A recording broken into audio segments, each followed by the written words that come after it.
Ya, selamat pagi. Selamat datang di Micro Podcast Giant Economic. Gaya hidup ringan, belajar ekonomi, dan tren masa depan. Persembahan dari Jainahara Digital Product Publishing yang mau selalu setia jadi teman upgrade kamu lewat cara yang paling mudah.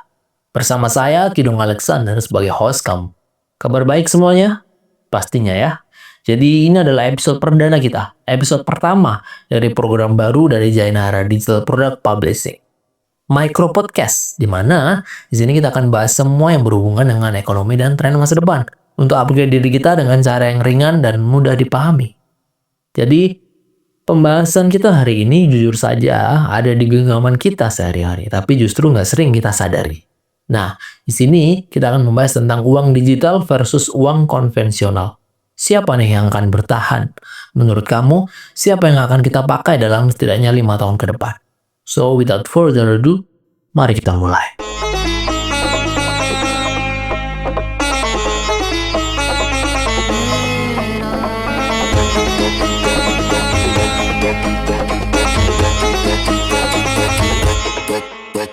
Ceritanya kamu lagi ngopi nih di suatu cafe di tengah kota. Let's say di kota kamu.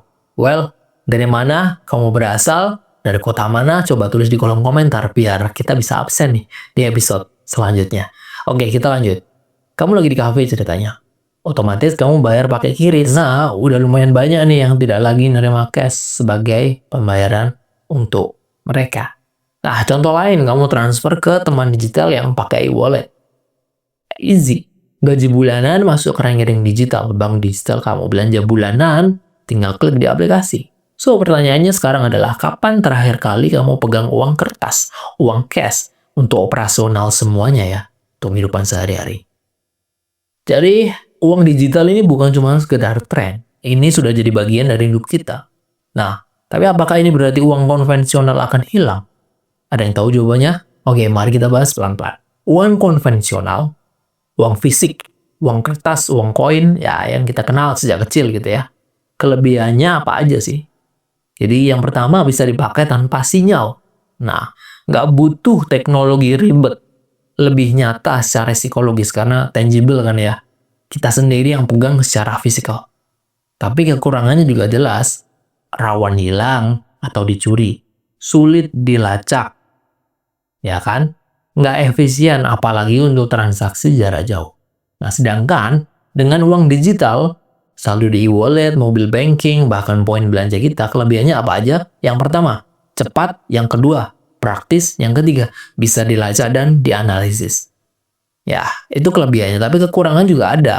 Karena butuh koneksi internet, rentan terhadap kebocoran data, dan kadang bikin kita nggak sadar, udah habis aja uangnya. Betul nggak nih? Karena nggak kerasa kita ngabisinnya. So, jadi siapa yang menang? Yang mana yang better? Jawabannya bukan satu menggantikan yang lain sebenarnya. Tapi lebih kepada kita harus tahu kapan pakai yang mana. Disesuaikan.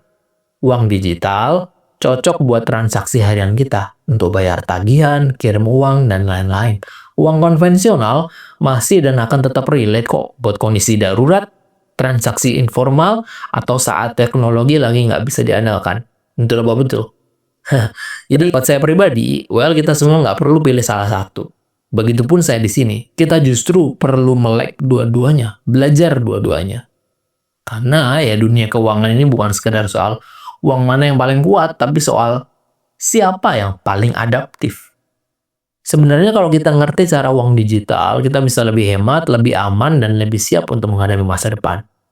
Nah, kalau kita tetap paham fungsi uang konvensional, kita juga nggak akan mungkin manik saat teknologi ada error atau something. Semua ada saatnya dan semua ada waktunya kapan digunakan.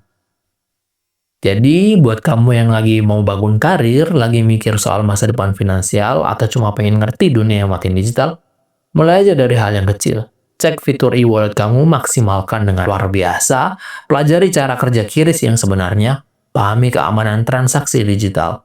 Dengan tetap simpan uang tunai secukupnya ya, paling nggak kamu tetap harus pegang uang cash kamu untuk kebutuhan operasional sehari-hari. Setidaknya dalam seminggu, tergantung kebutuhan kita. Karena sebenarnya yang jadi relevan itu bukan soal ikut-ikutan tren, tapi soal ngerti cara kerja dunia itu seperti apa. Oke, Terima kasih semuanya sudah dengerin Micro Podcast Giant Economic episode pertama kali ini. Gaya hidup ringan, belajar ekonomi, dan tren masa depan. Gimana pendapat kamu? Apa yang kurang dari episode pertama kali ini? Apa kurang lama durasinya atau ada topik ekonomi yang pengen banget kamu pelajari? Feel free buat tulis aja di kolom komentar. Tapi sebelum komen, jangan lupa buat subscribe dulu channel kita. Nyalain loncengnya biar dapat update konten-konten seru Giant Hara, Micro Podcast Giant Economic. Hadir setiap hari Sabtu ya, Sabtu pagi. Jam berapa kamu pengen ya kita akan tentuin setelah ini.